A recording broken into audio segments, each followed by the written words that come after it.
Hey everybody, it's Marty, the JavaScript party, and Rhett, my arch nemesis. She plays the role of adding chaos to the system so that it more emulates a real work experience. The main difference between this and actual real job as a developer, I've been a developer for since the since the late '90s and 1990s, and the main difference is that this is more verbal, trying to trying to internalize or what they used to call grok this information, make it more accessible from a like a human language perspective as opposed to just sort of dropping into a flow state and getting things done. I think I keep re-explaining that just because I'm trying to work on the words and get better and better at explaining what I'm trying to do. Because quite often, probably the most number one asked question of me is like, "Dude, what are you trying to do here? Like, what are you doing?" And it's like, "Well, yeah, I'm just trying to like get better at talking through the process of developing code, writing code. I probably writing code is the better way of putting it." But anyways, so in the last video we installed Cypress, and these are the files that were either added or modified. I think all the ones with a U next to it are were added. I don't know why it's untracked, and then all of the ones with M is modified. So it's just I don't know. There, I think that I struggle. I think most people who speak English as their first language at least in the American, the Germanic um, sort of rules, syntactical rules, struggle with Git, and because it just seems like okay, so these were modified, which is like a verb, and then these are untracked, which is like an adjective. And but I think they were all modified is also an adjective. Um, but we would typically, I think, in most things that I deal with in just standard American life, um, like if something's a verb, if they name things in verbs, everything's a verb. If they name things in adjectives, then they try to avoid verbs. So I don't know. I always struggle because I feel like Git is really simple, but for some reason it's hard for me to do, and I've noticed that that seems to be a standard thing for most developers that I know. But anyway, so let's go over this. So basically, this was a configuration file, and it was the one that going through the process that I just sort of organically went through when I installed Cypress was much more complicated than this. It seemed like it was about something completely different than this one, which I think is pretty clear. It's like there's a base URL. It's just saying, hey, the application is going to be running at localhost 4200, and we have a support file called ETS. Now, I did go through Chat GPT and it gave me these changes, and I made these changes. And it's kind of weird because if you read the Chat GPT thing, it said, hey, it created a file for you called ede.ts. But then when it gave me this configuration, it had JS here, which caused a bit of confusion.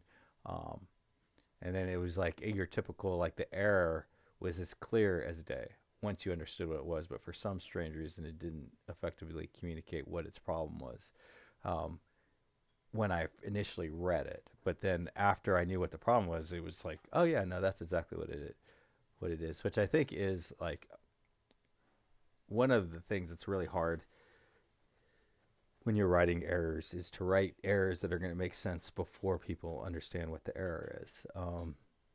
Which is that's a trick into itself. Okay, so I'm not going to go over the package dot lock because this is a modified file, so it already existed. It's been modified because it's just going to be a lot of stuff, and I've gone over these package lock JSONs, and they typically don't add any value.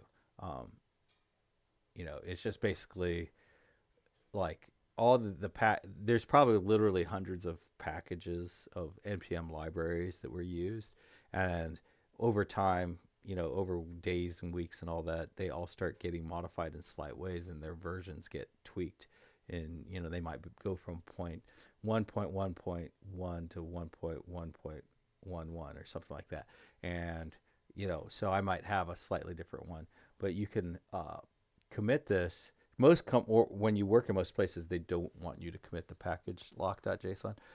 They want to use a specific one which will lock down which exact packages it is, and they'll want to lock it down to whatever QA has done. So they typically don't want you to commit these. So the package.json is pretty interesting. So basically, ChatGPT helped me create these two functions, functions, script notations to run Cypress, and then this is the version of Cypress that was installed as part of the npm install. Was a modified file. So the rest of the files from here on out were new files. It's like, okay, so what I want is, what drives me nuts is it seems like this should be N for new. That was modified, and this is N. Is that right? I don't know. Updated U for untracked, to me, just for some reason just doesn't feel right. It is exactly right, but I would have, and maybe untracked means something different. It does mean something, I guess, different than new. Untracked just means, hey, we're not tracking it.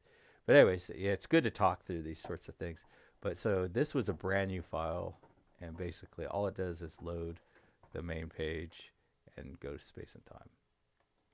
And then we have our example and .json. I don't really know why this example.json works. I don't know if it's necessary or not. So body, I don't know. Let's do a search for example.json. One thing is I do not, it's one of my pet peeves to have code or files that don't do anything, because I find that to be extremely confusing. So I'm going to add this one. And so this is definitely a file that does nothing. Well, no. Well, yeah, it looks like it's all, there's custom commands. So this does nothing, but at least it says it does nothing. It's like, hey, these are just examples. So I think it's worth adding. And then ETE. And this just loads a file that does nothing. So I'm going to give them the benefit of the doubt on this one. When we did a search, there was literally not a single file that references example.json. So it seems like I could just delete it, and so what I'm going to do is I'm going to go over here, and where is that file? Fixtures. Okay, so it's in fixtures. So I guess the problem is, okay. So the problem is I guess that the reason this is here is probably so that fixtures directory gets checked in. Otherwise, Git won't just allow you to commit an empty directory. And I guess what this is an example of a file that you would then use to, as like data for your application. Like, so if you wanted to just save some data, I'm going to add a new one called README. what are readmes usually? And I guess they're all caps usually. Dot md. Okay, so example file is an example of how to save, how to store information that a Cypress test could use. Dot, I think. So you definitely don't want to do that like in professional code. Like you definitely want everything that you check in to be like, you know, like you know what you're doing. But you know, you don't always know exactly what's going on, you know, and this is what I think this means. It wouldn't surprise me if down the road I find out, no, this isn't what that is, but it seems like probably need to keep this example.json, but it also seems like we need to kind of know why we kept it. So that and that. And I don't think there'll be any weird side effects from adding a readme in there, but so git commit -m. This is going to be video 04 for implements Cypress. So let's go ahead and push that. Don't really know why, but it just seems like a good idea. I remember working at one place where they're like, you should only push code that, like in the same meeting, one group came out and they were like, you have to push code. Like the amount of money we pay per hour for you means that like literally if we lost 4 hours of your coding because your computer died, that would, you know, be more than the computer was worth. But then at the same time, and I didn't get paid that much. That's just how much they paid. But then at the same time, the next guy was like, do not push any code unless it's been thoroughly tested, because it would like kick off all of their, a bunch of their internal tests and stuff like that. It would run all the unit tests, run all the end-to-end tests, and they were enormous. So it would cost them money every time we pushed. So, you know, it was just so funny. And then like, I kind of raised my hand. I pushed the little button, raised my hand, and they're like, what? And I was like, okay, so the first person said we should push our code because of the value of our time. But then the next person said that we should only push the code if it's been thoroughly tested. So which is it? Should we push even though we haven't had a chance to test it yet? Because, you know, we obviously aren't going to be testing everything thoroughly, every line of code, or should we every hour on the hour, or should we only push one? And then they were like, oh, that guy's got a terrible attitude. So pointing out reality was apparently a terrible attitude. But anyways, that was then. This is now. Where are we on time? 13 minutes. All right, so the next video, or I guess that 13 isn't too bad. Let me go ahead and start installing ThreeJS. And if I remember correctly, what we want to do is we want to do npm install 3. I feel like it might be all caps. Okay, let's say npm 3js.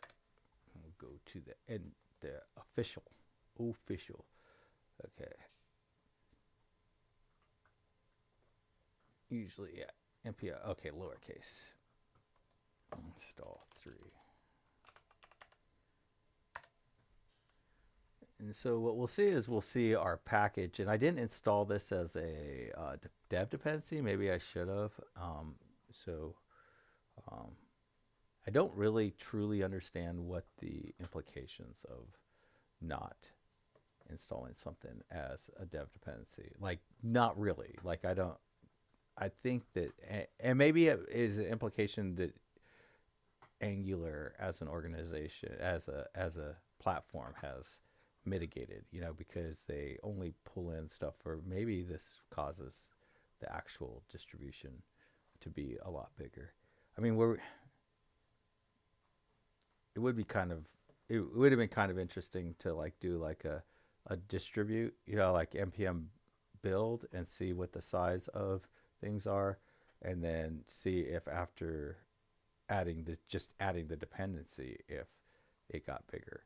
And I bet it doesn't. So I don't know. I don't know if that is kind of like something that is important in some contexts but not important in others. I don't think it's important in this context, but I guess that's a great question for ChatGPT. Okay, so in an Angular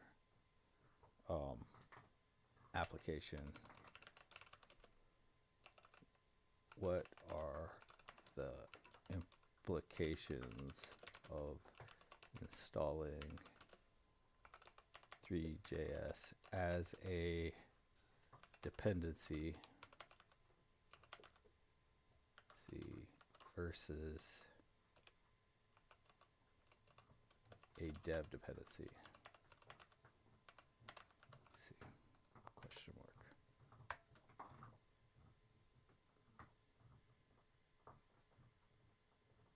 That's a installs dependency with ThreeJS as part of the runtime functionality of your application. Used in the production build, ThreeJS will be bundled into your final production build, available in runtime, necessary for the application to run correctly in the production.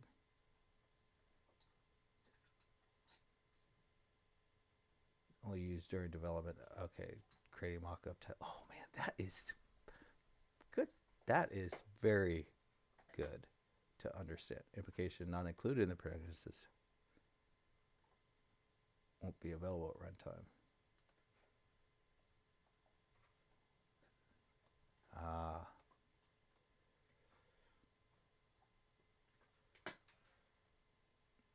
Okay.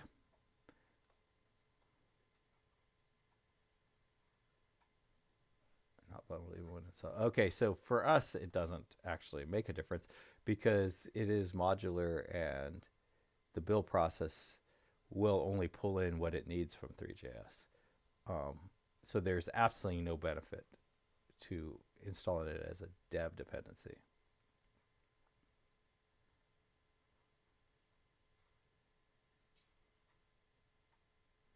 Okay, so that is good. That's good to know.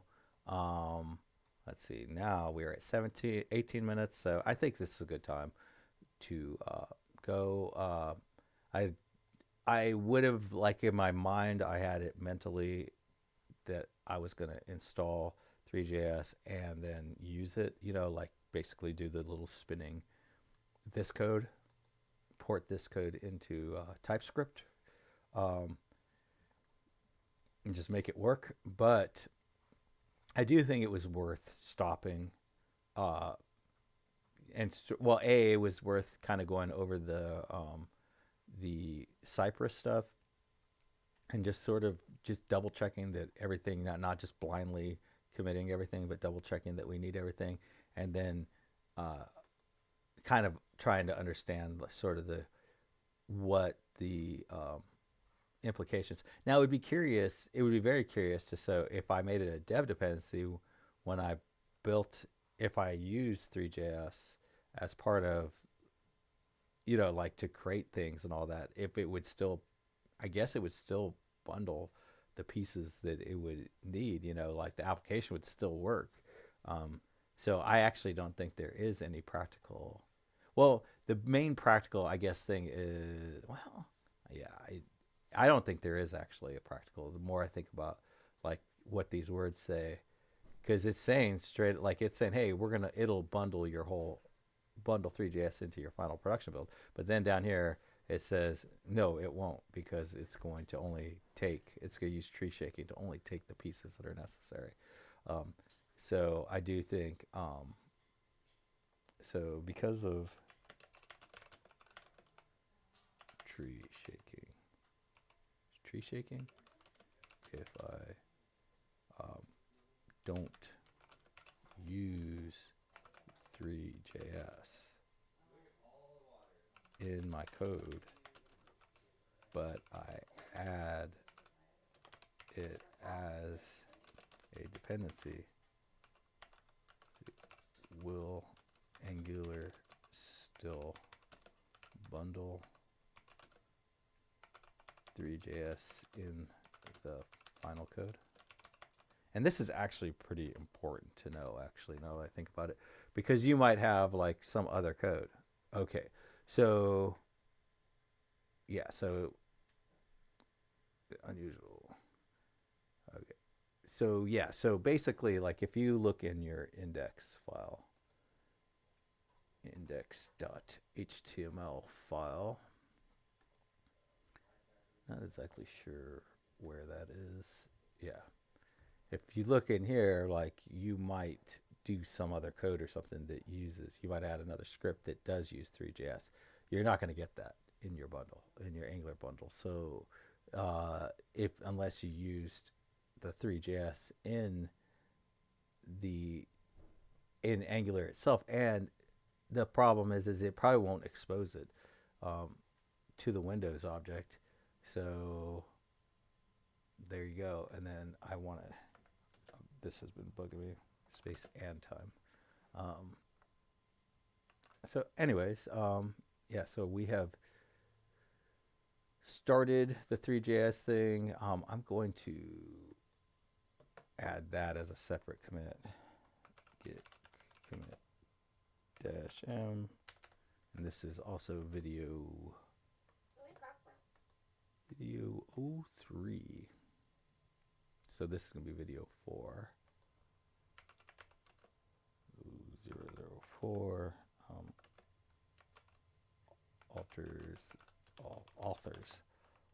alters the web pages, alters the title.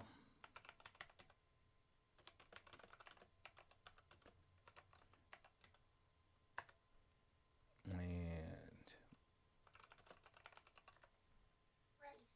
I guess we should just push that. All right. So anyway, so in the future, if you're ever looking, if I'm ever looking like, oh, how did I change that? I'll have a commit that just has that straight up, like, hey, this has alters. It'll be really easy to tell. And that is that. Tomorrow we'll get the, I'll attempt to try to get this code running. And it'll be fun to get this code running and then run like the unit tests and the other test, the end-to-end test, the Cypress, and see if it breaks anything. I don't think it'll break anything in Cypress. It wouldn't surprise me if it breaks something in the unit test. Oh, there was another thing I wanted to do too in this video, since it'll only take a second. Let's go ahead and get rid of this warning. So I'm just going to hold my control button down and push this button. And it is upset because we are we're importing a router outlet and never using it. And I don't think we're going to do any routing in this. Okay, and then I'm going to add that change.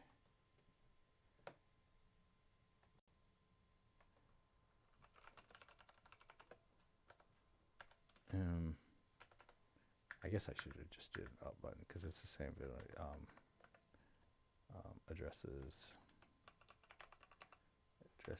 a trans file.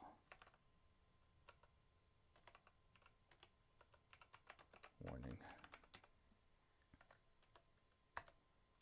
Let's go ahead and push that too. So that is that. Happy coding, everybody. Bye.